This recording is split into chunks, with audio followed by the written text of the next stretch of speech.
One second guys, set up ko lang to. Yay.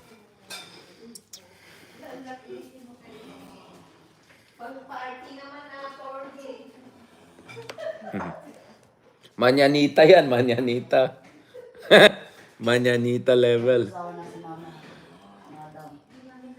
Favorite niya yan. May na internet yata dito Wait lang guys, siniset up ko lang live May na yata internet ko dito. Maraming bang naka-on dyan na internet? Ayaw mag-start Naglalag po siya.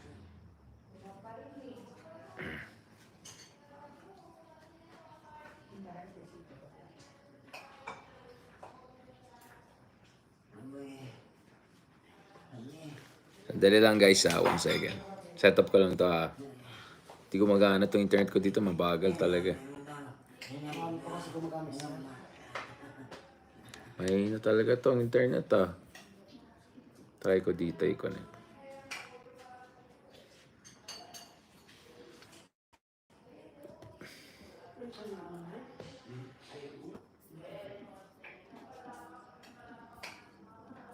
Bakit kayang hina?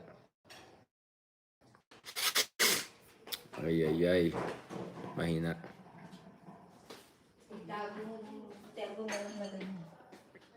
Excuse me.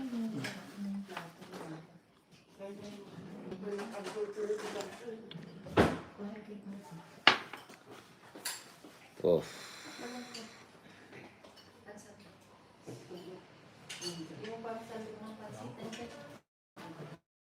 Narinig niyo ba ako guys?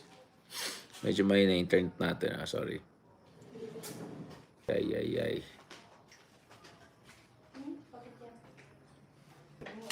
Ay talaga.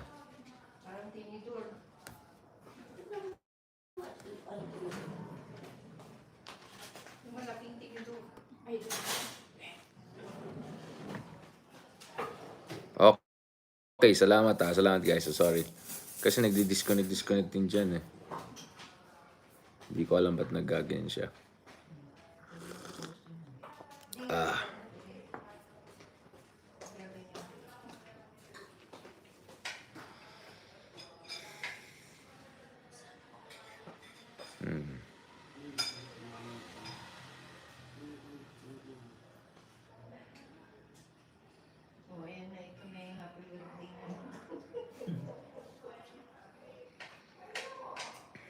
Ano nangyari dito? Kung ayaw dito, diretso na tayo guys 1 second. Ayan. Medyo naging okay na yata. Sana maulit-ulit.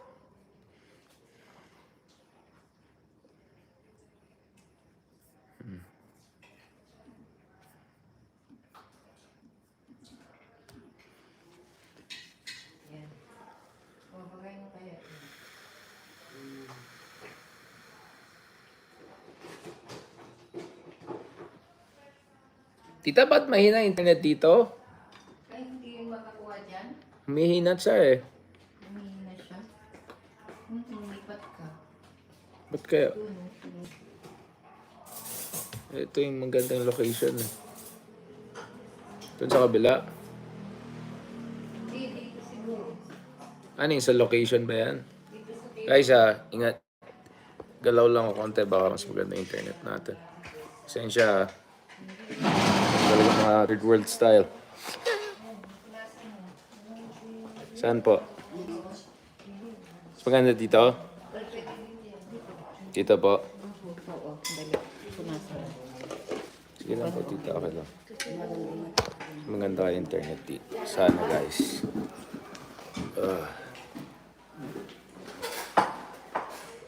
Sa ganda.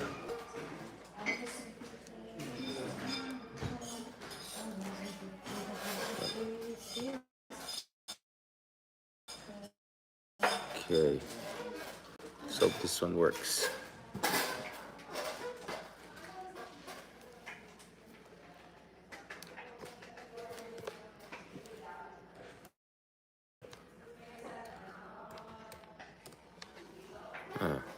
Baka may problema dito mismo, no? Tingnan natin, ha? Tapos na. May nalas ko lang natin.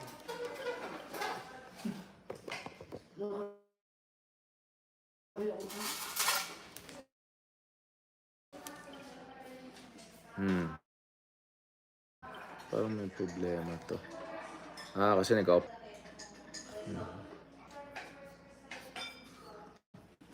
Sige lang, okay lang. Daan kayo dyan, walang problema po, ate. Relax lang kayo dyan. Live lang yan. Na-conscious tuloy yung mga kasama natin dito. Ba't ayaw na to? Okay. Keep on rolling. That's it. Let's go. This is it. Pansit. Let's go. Para sa bayan. Sige na. Yan. Para sa bayan. Kamusta kayo dyan, mga kameta? This is it. Sorry, hindi ako live kahapon. Nandun po tayo sa Kubo. Literally, nandun po tayo sa... wala na, sa sobrang pagod natin. Hindi ko na maalam. Nasaan ba tayo? Pulag, yan. Paakyat tayo ng Pulag kagabi. 2 a.m. po, umakyat tayo. So, pagdating doon ng gabi hapon, wala na talaga. Walang access. Text man lang, hirap na ako. Mag-upload lang ng konti, hirap na ako. So, yung mga na-upload dyan na iba, nakaschedule po yan just before I arrived dun sa area. Kasi usually guys, ang ginagawa natin, pagkatingin natin na magkakaroon ng interruptions or irregularities or ganun, ang ginagawa ko is sinischedule ko. So first of all, let me say na I hope na enjoy nyo guys yung interview natin. Thorough, comprehensive interview natin with... Sige lang, tita, okay lang, go. Thorough, comprehensive interview natin. Hindi ko mention yan guys. Baka mamaya sabihin niya dahil BBM presidente may mention. Hindi, sa tita ko po yan. Ito yung mga Ilocano kong tita. Sige lang tita, okay lang. Ito, mamaya yung mga haters na naman natin gagawa ng kwento. Diyos ko talaga. Panibasa yung mga haters natin, puro mga tamad. Purong tamad. Bayaran. Yan, tuloy. Ngayon, wala na yung bayaran nila. Nako po, nawala na kayo ng business, diskarte.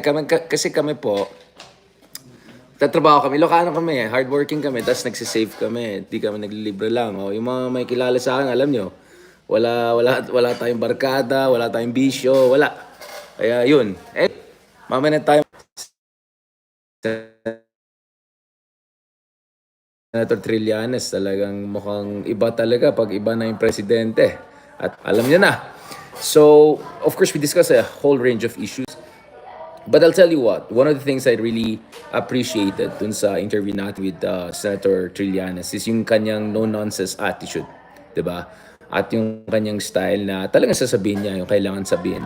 And when it comes to Senator Trillanes, let me make this clear. This is a person who has access to people at the highest echelons of power.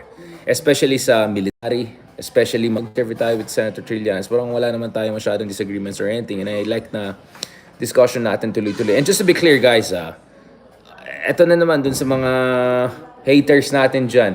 Kung naghahanap kayo ng interview lang, meaning yung isa nakatayo dyan, tapos may naka-ready siyang questions, tapos nag-research lang siya dun sa guest niya, tapos tanong-tanong lang siya dun sa guest niya, you are in the wrong place. You are in the wrong place. Kasi whether napanood nyo yung sarili kong television show, whether napanood nyo yung mga ibang podcast natin, conversational guys yung style natin. So it's a talk between two people with their own strong political opinions or analysis. Ngayon kung hindi na-appreciate yan, di ba ala kayo, you're in the wrong place, right? But last time I checked, the most, the sharpest minds there in the world, I'm saying that very confidently, right? Kasi hindi naman natin magyabang yung mga na-interview natin, nakausap natin around the world. They know what we're trying to do here, diba? Itong long-form discussion kung saan lahat ng mga bagay tinitignan natin 360 degrees. Pros, cons, prospective analysis, retrospective analysis, yun po yung ginagawa natin. So I hope na-appreciate nyo yung conversation natin. Fireside conversation. Dapat ginawa kong fireside chat fireside conversation natin with Senator Trillanes. So we talked about a lot of things, no? First of all, ang contention ni Trillanes is Digong would have been a dictator except tuwag siya. Yun ang sabi niya, hindi ako nagsabi niyan. At ako naman sabi ko, incompetent siya. Dahil para maging isang diktador, alam namin yan, taga Solid North kami. Kailangan mo ng planning, kailangan mo ng constitutional strategy, kailangan mo ng foreign policy. Yung isa dito, taga dito dati na nag-martial law sa Pilipinas, pinalano niya yan, hindi yan out of nowhere lang. So one of the first thing we discussed with Senator Trillanes was ang importansya ng civil-military relations. Especially, and this is where I'm glad that I had that conversation with Senator Trillanes because ang na-emphasize natin dito is yung role ng mga patriotic or more human rights-oriented people in positions of power. In particular, we talked about the role of General Anyo, who's now the National Security Advisor of President BBM, and we also discussed the role of former Secretary of Defense, I think in charge siya ngayon sa Subic Authority, si Secretary Lorenzana. Alright, these two gentlemen, among many others, andun din si Galvez, they made very important contribution to make sure na si Digong ay hindi mag-totally martial law all across the country, si Digong ay hindi mag-totally dictatorship, si Digong ay hindi maghunta. Naalala niyo ilang beses sinabi ni Digong na gusto niya ng junta, gusto niya ng military government, martial law. Hindi nangyari yan. And one of the biggest reason is because may resistance from the military. And na-confirm po natin dun sa conversation natin with Senator Trillanes, who comes from the military and he understands the mindset of the military and he talks to the military and all of that. Of course, ako naman, hindi ko naman tinatago yan dahil sa mga trabaho natin sa West Philippines related issues at foreign defense policy. I've been constantly in touch with people from the Armed Forces of the Philippines, people from the military security establishment, dahil yan, of course, para sa ating bayan, interest ng ating bayan. Kaya kahit nung panahon ni Pinoy, kahit may disagreements ako, panahon ni Digong na may disagreements ako, and BBM, even if may disagreements ako, I'm always happy to help in terms of West Philippine Sea-related issues. Para yung ating karagatan, yung ating sovereignty, yung ating mga interest ng ating bayan, maprotektahan natin. No?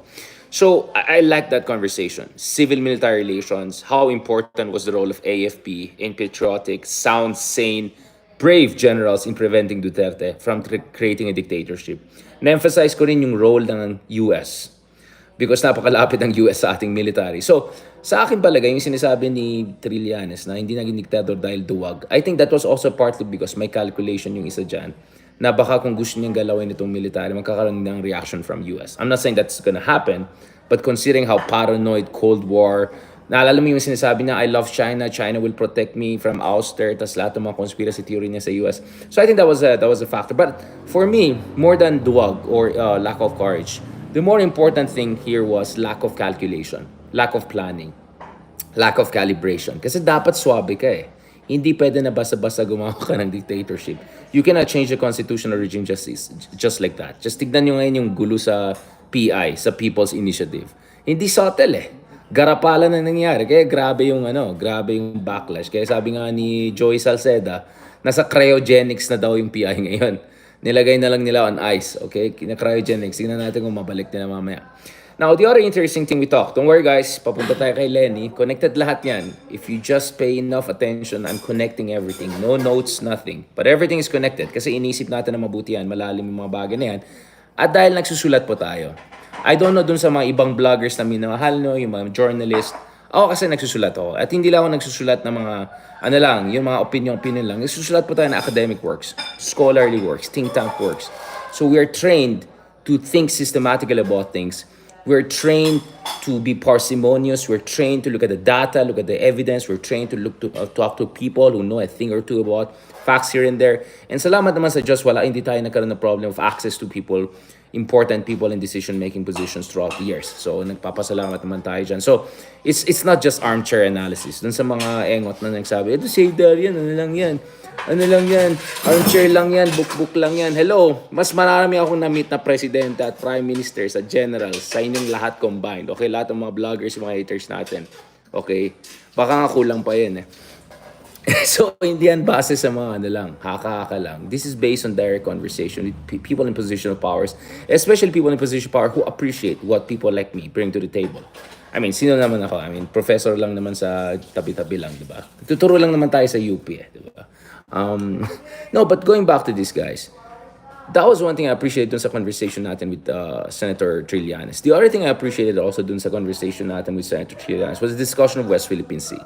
At yung pangangailangan natin in terms of developing our capacity. Pero gusto ko, yung sinabi ni Senator Trillanes, similar kay Ronald Llamas, dapat realistic tayo, dapat calibrated tayo.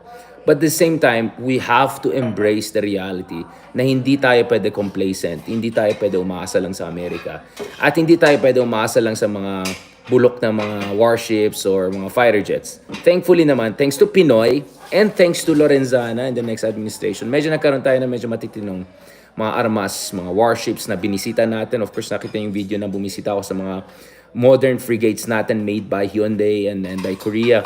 And we're hoping to also get more advanced armaments. And now, nakita niyo sa discussion natin with Senator Trillanes, we're also looking at getting submarines. Submarines, okay? So medyo big deal yan. So I hope we make the right decision and we talk to the right people and get it from there. Now, the other thing I think I really appreciate dun sa discussion natin with Senator Trillanes, aside the fact na parang chill lang kami. Kaya nga sabi ko, baka magiging ano na yan, magagawa rin kami ng R&R version, diba? Or RRT. Try natin put together ito si Ronald Llamas, si Trillanes, si Mark Gumbau. You know me, I'm always into collaboration. And please lang, yung mga nagme-message na, bakit Richard, wala pa kayong collaboration with person X and Y and Z? Believe me, I've reached out to all of the people that I think sensible and all. Now, kung ayaw nila makipag-collaborate, bahala sila sa buhay nila. Not my loss, alright? I'm just focused on what I'm doing. I'm not competing with anyone. I'm just competing with myself, right? At katulad ng sinasabi natin, we're trying to be the best political podcast, hindi lang sa Pilipinas, pero hopefully, God willing, sa buong Asia, right? And we have been doing pretty okay with very limited resources and all. So hopefully over time, we can push the envelope. Again, this is a podcast. It's not just an interview. It's a conversation, long form. Now, having said all of that, yan, papunta na tayo kay Leni. Ate, pwede yung blue phone ko nandyan, pahingi. Wala kasi yung props ko eh. Kaya dinidelay ko tong discussion na to. Ito, pag-usapan na natin to, guys. Ito, one of the things I appreciated also dun sa conversation natin with Senator Trillanes, I think parts of that it has been published or is about to be get published. Thank you so much, Ate. Is anong dapat gawin ng opposition? I think I hope I'm not how should I put it? I hope I'm not being presumptuous. Pero ang basa ko is ang sinasabi ng Trillanes is that the Dutertes are such a big threat to the constitutional order in the Philippines and also to the West Philippine Sea. May statement ba si Ate kay West Philippine Sea? Or no comment na naman siya? February na po, wala pang comment yung mga Duterte sa West Philippine Sea. Anyway, siguro ang argument niya is such a big threat ang mga Duterte sa constitutional order na baka mas maganda yung mga never Marcos type. As much as, of course, respect their opinion and their concerns. And of course, ako, kahit nandito tayo sa Solid North, never natin nakakalimutan yung mga nangyari, mga kababalagan ng panahon ng dictatorship. Diba? But going back to this, his argument essentially was eye on the ball. And eye on the ball on two levels. 2025, Digong might run for Senate. And if Digong wins a Senate seat and comes back to the Senate, gagamitin niya yung Senado para bubugbugin yung executive branch and all. And potentially help his allies like former President Arroyo to become Speaker of the House again. Now, do I agree with that scenario? I'm 50-50 on that, to be honest. A little bit skeptical ako dyan. But my point is, Senator Trillanes, na do not underestimate the power of Duterte, especially for Digong himself to run for president and become the Senate president, almost ipso facto. But 2020 is, of course, the bigger issue. Now, na-confirm natin, I have my own sources, survey agencies ito, may mga unpublished surveys na po na pinapakita na over the last 2 quarters, si Senator Raffy Tulfo na po ang leading candidate to be the president in 2028. So na-confirm na po natin na hindi na si Sara Duterte ang leading candidate to be the president in 2028. Having said that, Sara still has around 25-30% behind her, which is not a trivial number. And as far as Raffy Tulfo is concerned, hindi natin alam kung tatakbo talaga siya. Pwede siya mag-vice presidente, pwede siyang matras. We don't know. And even if I had personal information, all I can say is that a lot can change between now and 2028. And this is where I think Senator Trillanes made a very good intervention. Diba? Ang sabi niya, ang intervention niya is, that's why the opposition should be prepared 2025 pa lang and push for the running of some of the candidates. And katulad ng diniscuss natin sa mga nakaraan na vlogs, if you look at the opposition, for instance, Bam Aquino has a good chance to make it to the Senate. Leni has a good chance to make it to the Senate. Kiko Pangilinan has a good chance to make it to the Senate, dun sa Magic 12. So there's some chance here and there. And the number of other people, Franklin De Leon, and some that people that are siguro more amenable na to opposition now, Senator Senator Lacson, for instance. I don't know about plan of Senator Trillanes, if he wants to run for local government or national government. Hindi ko for sure yet. But Senator Trillanes himself could consider it. Now, Arlene, hindi ako nag-endorse. I'm just talking about the numbers. And I'm saying na ang alam namin pareho ni Trillanes is yung mga unpublished surveys na alam namin, hindi na number one si Sara. In fact, may sinabing interesting din si Senator Trillanes. Sabi niya, meron din silang unpublished survey na kinomission nila. Kasi yung pinapublish lang nila, ito yung mga for public purposes eh. Kasi mahal lang gumawa ng surveys eh, di ba? And if surveys, i-mambo-jumbo mo yung surveys, wala namang naniwala sa'yo, mawala ka na sa business, di ba? Now, going back to this, may isang unpublished survey daw, sabi ni Trillanes, na pinapakita na only around 30% of Filipinos are against a warrant of arrest against Digong if ever ICC happens. So we discussed earlier na SWS, majority of Filipinos, 53% or 51%, want the ICC to conduct investigation. 57% wanted BBM administration to cooperate with them. But more importantly, dito sa sinasabi ni Senator Trillanes dun sa kanilang survey na pinagawa, only 30% were fully against a warrant of arrest. Meaning, majority of Filipinos are either okay about it or are just neutral about it. Meaning, okay lang if ever mangyari yan. So they're not strongly against ICC going all the way. So these are big developments that are happening. But as I said, having mentioned all of those things, one of the things that I appreciate na sa discussion natin is how Senator Trillanes emphasized that Riza Ontiveros should be the standard bearer for the opposition. And ngayon pa lang, they have to prepare for Riza Ontiveros as a presidential candidate in 2028 or potentially Riza vice president of someone that maybe people are really comfortable with. Raffy Tulfo, I don't know.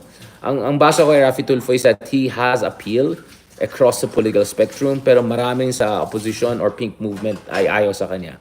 Not to mention, marami na DDS din ayaw bigla sa kanya kasi of course, competition na siya kay alam na this. Actually, hindi na lang siya competition, nilamangan na nga eh. Two quarters na ahead na si Raffy kay Sara Duterte, steadily nag-rise na siya. Now, as much as I appreciated that intervention by Senator Trillanes, because sa akin palagay, Riza Ontiveros has to have more rallying behind her and around her. And nakita natin latest, my movement against charter change. Riza Ontiveros is very much there, but I'm not seeing the rest of the opposition and progressive movement going around her. But nevertheless, I think Riza has a lot of potential. But having said that, we also know that Riza Ontiveros is not the only opposition leader. In fact, I'm not even sure if she's the most popular opposition leader because base dito sa survey na nakita natin by WR Numero, all right? This is a consultancy group run by actually a good friend and colleague of mine. Mga political scientists mga ito. Mga legit na mga tao to, guys. And I saw their surveys in the past, nakatotoo talaga, tumutugma. So, shout out kay Robin, shout out kay Cleve.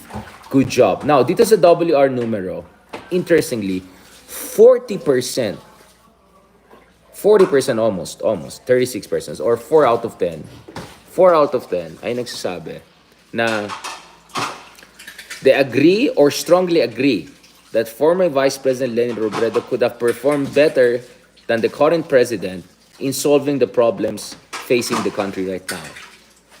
Now, this is an interesting thing. When I posted this kahapon, I got all sorts of extreme and very diverse kind of responses, no? Yung iba, dinidismiss. 40%, 36%, wala yan. Mahina yan. Yung iba naman, Wala, totga lang yan. The one that got away, wag natin balikan ng nakaraan, ma-heartbroken lang tayo. Yung iba naman, ay, fake survey yan, wag na natin pansinin. Yung mga ganun. Or yung iba, it's not even relevant to talk about this issue, blah, blah, blah. But for me, it's actually very relevant. I think it's very, very telling na Leni is getting almost 40% support, right? By many people when you look at the number of factors. A, Leni got just over, I think, around 25% in in 2022 elections, no?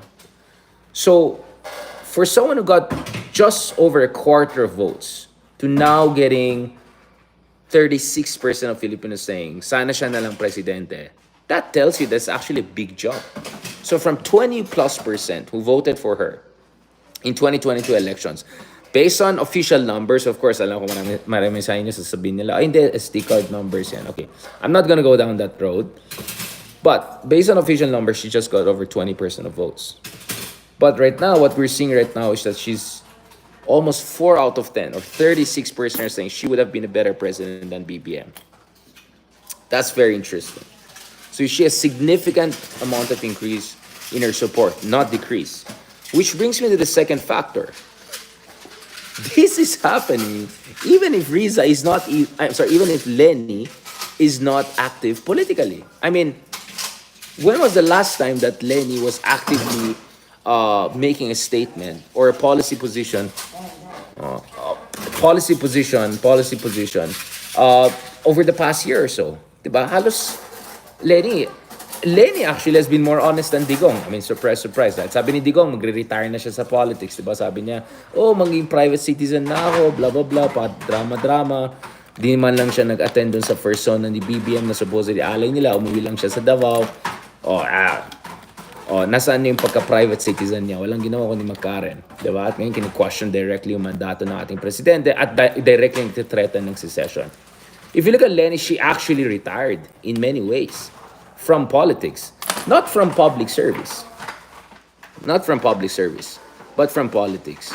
Because ang ginagawa ni Leni Robredo over the past almost magto 2 years na, diba? Is angat buhay, civil society, social service, even a little bit of an academic stint, yung kanyang talks all around the world, yung kanyang fellowship, leadership fellowship sa Harvard, for instance. So if you look at it, Leni Robredo has effectively retired from politics over the past 2 years or so. And yet, ate, pwede mamaya na kayo magugas. Sorry. Narinig na nila. Sorry guys, malapit ako sa kitchen. Patapos na ako, ate. Sorry, okay lang. Mga 5 minutes, okay. Okay. Guys, pasensya na. I mean, siniset up, ganun ko kayo kamahal na kahit saan-saan, siniset up ko tong mga discussion. Pasensya, ate, ha. Ayan. Nag-ugas, malapit tayo sa kitchen, Anyway, eto guys, huwag naman kasi kayo, supportive naman kayo, kulang na lang, punta na ako sa garden. No, eto yung guys. She has effectively retired from the political scene and transitioned into a civil society leader, an academic or public thinker for that matter, and essentially an inspirational leader. And yet now, close to 4 out of 10 Filipinos are saying, sana siya na lang yung presidente. And this brings you to the number 3 factor. And the number 3 factor is also interesting. The number 3 factor is that it's not like nawala yung mga disinformation, yung mga kabastusan, yung mga fake news, all of those things that they were throwing at her, all the mud and worse things that they were throwing at her for more than 6 years almost, right? Mula nung tumakbo si Leni Robredo noong 2016 laban kay BBM for Vice President until tumakbo siya laban kay BBM bilang presidente, all those years, everything was thrown at her. Everything, right? They were throwing mud at her. They were throwing all sort of disinformation against her, against her loved ones, against her family, etc. And yet, despite all of that, kahit hanggang ngayon, tuloy-tuloy pa rin. Kung punta kayo sa mga DDS, mga ganun, may sasabihin lang tayo, si Leni ganyan, si Leni ganyan, si Leni ganyan. Of course, I have my stance on, sana there was a more aggressive pushback against these fake news people. Dapat kinasuhan ng libel yung mga ibang walang yang dyan. Dapat na cyber libel yung mga walang yang yan. Although I don't believe in criminalization of libel. Dapat civil case yan. But mahabang usapan yan, we can have a discussion separately later on. But speaking about this, mga kameta, I think the third thing that is fascinating is that despite all of the disinformation that continues against progressives, liberals, former Vice President Leni Robredo, and all the propaganda for whether yung kampo ni Tatay or kampo ni Bagong Pilipinas, you still see almost 4 out of 10 Filipinos saying that Leni Robredo would have been a better president. Now, sa aking palagay, one reason I'm not also very surprised by this, guys, is because Leni Robredo, as far as Leni Robredo is concerned, she's an economist by training. At kung tinignan yung kanyang plataforma nung election time, a lot of that was about economic management or avoiding economic mismanagement. A lot of that about bringing economic growth. A lot of that was about inclusive development. A lot of that was about bringing high-quality investments. A lot of that was about making sure na ayusin natin yung problema sa agrikultura. A lot of that was about food self-sufficiency. A lot of that was about taking care of ating mga mangingisda, ating karagatan sa West Philippine Sea, and giving an economic angle. She's an economist by training. Sa UP lang naman nag-graduated, di ba? Natatawa ako yung mga sinasabi na lutaw?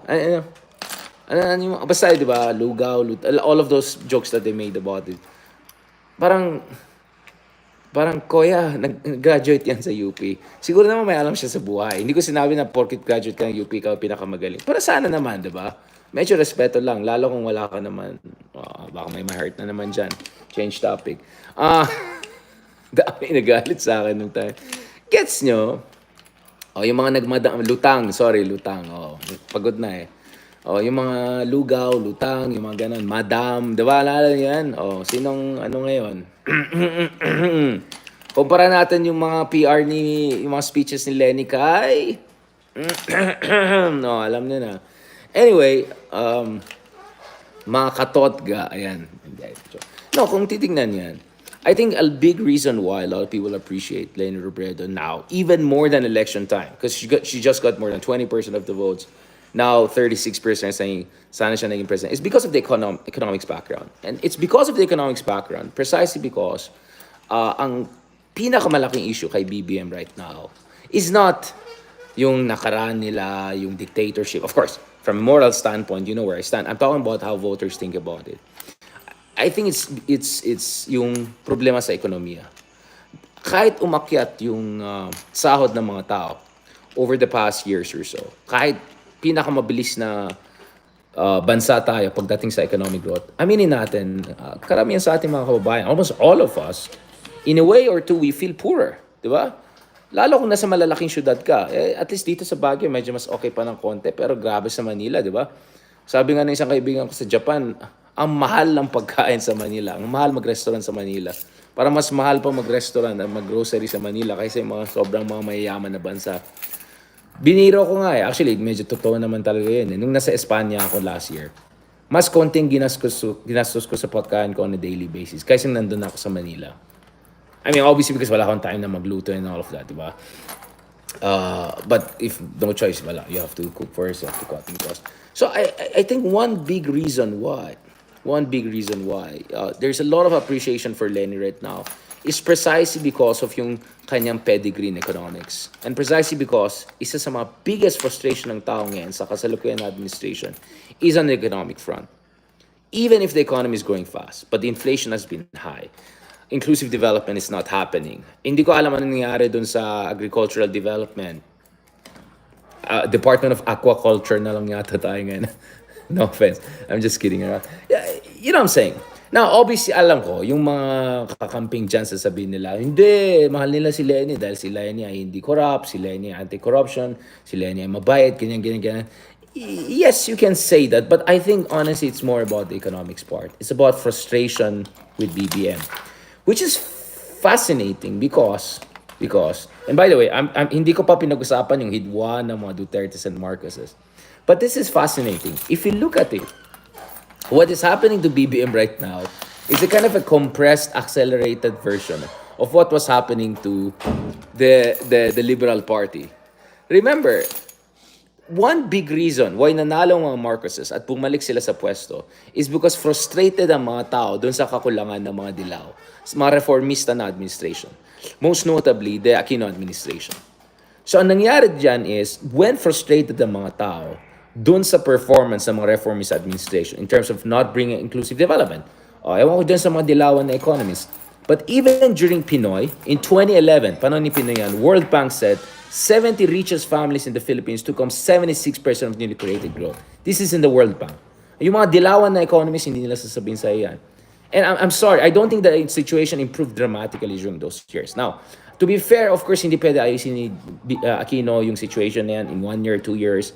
But the reality is that there was no fundamental shift in the nature of the Philippine economy. Kaya even by 2015-16, marami sa ating mga kababayan, they were not feeling the fruits of the growth of the Philippines. Right? And tignan mo naman yung infrastructure development, public infrastructure development. Ang dami mga laggard. I can go on and on and on. In terms of manufacturing, there was no significant improvement in manufacturing. Just as Vietnam was building the foundation to produce the Panasonic and Samsung and EV cars and all, those things were not being done. I think Pinoy was a very good president in terms of cleaning things up, in terms of macroprudential policy. But in terms of bringing about transformational economic approach, I just don't think nandun tayo 100%.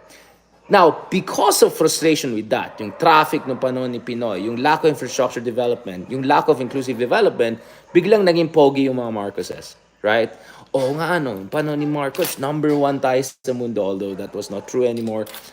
In fact, we were barely #1 in Southeast Asia in the early 1960s. But by the 1970s, 80s, napag-iwanan tayo na malayo.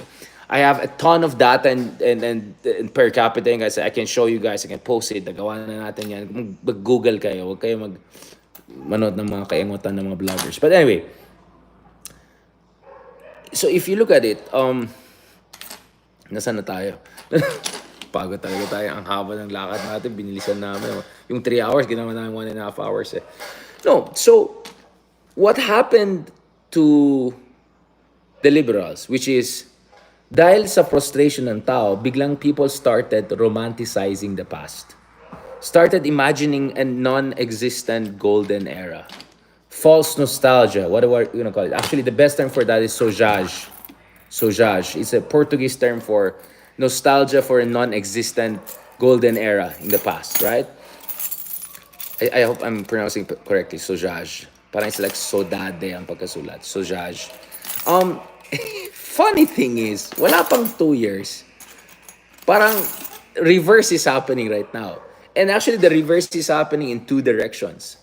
So, sa isang banda, right? So, sa isang banda, yung mga DDS people, na akala nila si BBM ay magko-continue lang ng mga genius policies ni Bara-Bara Tatay, yung mga pang barangay geopolitics niya. Inis na inis sila sa kanya. So ngayon naging kunyari opposition na sila ngayon. Biglang ngayon galit na sila sa gusto nilang audit. Anong sinasabi ng time ng confidential fund? Anong sabi niya sa Farmali? Anong sinabi? Okay, never mind. But the interesting thing right now is even yung mga hindi bumoto kay Leni, kasi nga officially only more than 20% voted for her, around 15 million. But now close to 4 out of 10 want her. I think even yung iba, na narealize sila, itong bagong Pilipinas, itong pangako ng golden era, itong panahon, itong pangako na lahat ay maging maganda, maharlika here, maharlika there. Well, tignan naman guys, diba? Tignan naman guys, ano nangyayari ngayon? So hindi lang galit na galit yung mga DDS dyan dahil hindi nila nakukuha yung gusto nila. But the thing here is that if you look at it, there's also a lot of frustration by people who didn't vote for Leni, and now they're suddenly realizing that, wait, what's going on? Yes, Sebastian, thank you. Na Wikipedia mo, all right? Yeah. It's written sodade, but it's like sojage. I think that's the proper pronunciation. So it's an emotional state of melancholic or wag mo na kayo mag-comment, binabasa ko pa. Or profoundly nostalgic longing for a beloved yet absent something or someone. It is often associated with the repressed understanding that one might never encounter the object of longing. In short, just to simplify it, wag naman sana Wikipedia. Longing for something that didn't exist there. sabi ko nga, parang ano yan, parang mga magjowa, di ba? Kunyari, nagkaroon ka ng jowa na walang kwenta, di ba? Tapos, naghiwalay kayo. Tapos, nagjowa ko ulit. Itong jowa mo, mabait, ganyan. Pero boring. So, biglang, niromanticize mo yung basagulero mong jowa dati. Dahil, basagulero siya. Yeah. Medyo ano siya, pero maginoo. Alam mo yung mga gano'n, di ba? Makikita mo, nangyari yan sa buhay ng mga tao. Na pag may frustration sila, kunyari sa jowa nila ngayon, biglang nire-romanticize nila yung jowa nila dati. Pero ang katotohanan is, walang kwenta yung jowa nila dati. So, actually, that happens to human beings at the very personal level. Well, guess what? That also happens to people at the political level. And just to be clear, before yung mga books about false nostalgia, matagal namin sinusulat yan. This is actually, the technical term used in political science is authoritarian nostalgia. All right, we have been talking about this. The term false nostalgia is actually medyo redundant siya kasi by nature nostalgia is false. It's called authoritarian nostalgia. Alright, sa political science yun yung term na ginagamit namin. So this is based on the experience of many countries that transitioned to democracy, especially third wave democracies, who did not, manage to consolidate their democracy because na-frustrate yung tao sa mga replacement nila. So, I'll give you many examples. So, many Eastern European countries, when they transitioned to democracy, even when tumulang Europe sa kanila, they were longing for the days of stability and certainty when the Soviet era was there, which is completely ridiculous. Indonesia, which by the way, just voted for Prabowo Subianto, chismis sa akin nung iba, same lang daw yung PR team niya, kaya biglang mala TikTok siya. Prabowo Subianto, son-in-law former dictator Suharto. The next thing you know, biglang si Prabowo Subianto, yan ang gusto ng tao. Almost 60% yata ang bumoto sa kanya, di ba? Dahil suddenly siya yung mabait, he will bring discipline, ganun-ganun. So biglang, niromanticize yung panahon ng father-in-law niya na si Suharto. And then there are also examples in countries that had temporary transition to democracy. So Egypt, for instance, when Hosni Mubarak was kicked out during the Arab revolutions, within 2 or 3 years, everyone wanted Hosni Mubarak to come back because what came after him, at least in their eyes, was a total mess. Although I kind of agree with what happened, that after Hosni Mubarak, things were total mess. And eventually, they brought someone like Hosni Mubarak to power called General Sisi, right?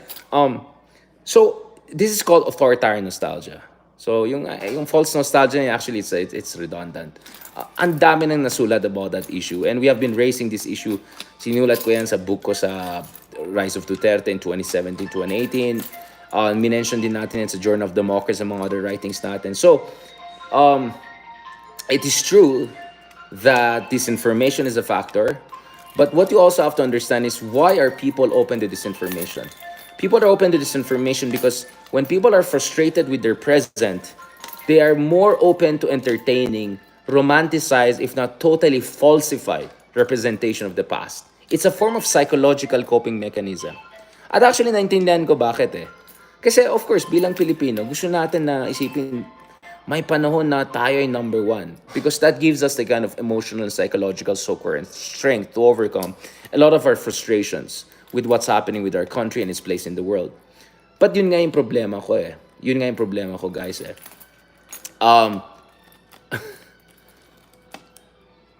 You cannot just say it's disinformation. You also have to understand where is this frustration coming from that makes people open to disinformation.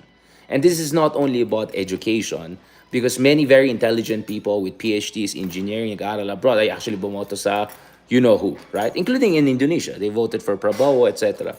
So, what I'm saying here is that, I'll say it for the nth time, it's called authoritarian nostalgia. It's a super gasgas term na ginamit namin forever in political science, right? Anyway, going back to this, what's happening right now is bumabaliktad na ngayon. But this time, it's interesting because I think objectively would say, last time I checked, Leni actually graduated. Hindi lang siya abogada. Actually, nag-graduate siya from economics. I think she understands economics pretty well. I'm not sure how good of an economist she is, but I think she understands economics pretty well. She's competent. And if you look at her platform, and you look at her track record, and you look at what she actually achieved with very limited resources nung panahon na VP siya, I'm not surprised that close to 4 out of 10 Filipinos now suddenly think, Leni would have been better, right? So, yun ang basa ko dyan. Now, let me connect it again dun sa interview natin with Senator Trillanes. Remember, Senator Trillanes said something like, it's time to rally behind Riza Hontiveros.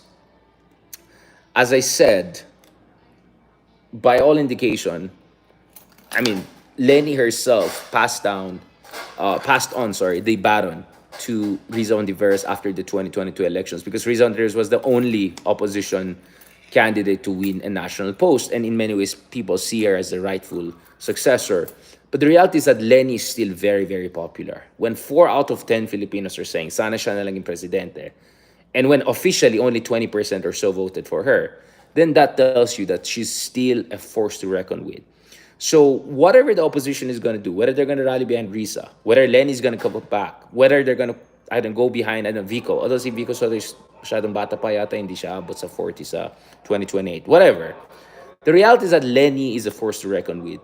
And where opposition will go will also much depend on not only what Leni does, but also what Leni's supporters are looking for. I think that's a very important thing. Na-appreciate niyo yung sinasabi natin dito. So just to recap, just to be absolutely clear about this, ayusin natin yan. Just to recap. Just to recap about it. So officially speaking, just over 20% of the people voted for Leni Robredo dun sa 2022 elections. Now, based on some interesting surveys, almost 4 out of 10 Filipinos are saying that sana siya na naging presidente, or at least she would have done a better job had she been the president right now than the current administration. Now, my reading of that is that a lot of that is about her pedigree as an economist, because sa aking palagay, ang biggest source of frustration with the current administration is the inflation, the lack of development in ways that people are expecting, and also the fact that the Philippines is still not upgrading into kind of a manufacturing, high quality growth kind of economy. That's just how I see it, right?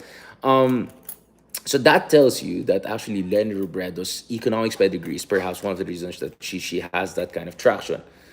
But having said that, if Riza Hontiveros is the future, then Leni Robredo has to also rally behind her. And that's something that perhaps we have to see more of that. Or Leni Robredo and Riza have to work it more together so that they can consolidate kind of a third option. Because just as I said, base sa mga surveys na unpublished na alam natin, Rafi Tulfo right now is not only the biggest alternative to a Sara Duterte presidency or to the return of Duterte. It's actually Rafi Tulfo is ahead of Sara Duterte in some of the surveys. I've seen actually also published surveys, although not very reputable, that statistically tied na po si Tulfo at saka si Sara. But the ones that I know from more legit sources, ahead na siya for 2 quarters already. So, are you guys happy with having those two options between Tulfo and Sara? Well, many would say, well, I'd rather have Tulfo than a Sara, or I also heard the opposite. Well, at least si Sara, ganyan, abogado, ganyan. So, there are two versions of that. But for me, in a real democracy, you want to have more options. And you also want to have a progressive liberal option. And as Sonny Trillanes said, perhaps it's time for people to rally behind Riza Hontiveros. But that rallying effect will not fully take place unless Leni also puts her political capital behind Riza, unless she has plans of coming back to politics herself at the highest levels and running for the presidency. Because interesting, if you look at the surveys, number 3 pa rin si Leni Robredo as a potential candidate for 2028 elections. Anyway, before ako magkakalat, medyo nakita, nagbe-blush na tayo kasi pagod na ako. I hope you appreciate this intervention. And yes, to say it for the nth time, alright, marami kayo narinig, hindi original mga yan. Matagal na namin pinag-usapan itong issue ng authoritarian nostalgia. What is fascinating to me is that for a long time, ginamit ng mga Marcoses ang authoritarian nostalgia to make people romanticize their legacy. Ayan, nakabalik na sila ngayon, and then nakita ng tao yung katotohanan, hindi lang mga DDS, pero ibang tao, biglang sinasabi nila, at least 4 out of 10 almost are saying, sana binoto namin yung ekonomista or yung opposition candidate na actually nag-provide ng clear platform and a kind of evidence-based approach to solving the country's problems. But anyway, bahala kayo sa buhay niyo. Thank you very much for that, and talk to you soon, guys. God bless.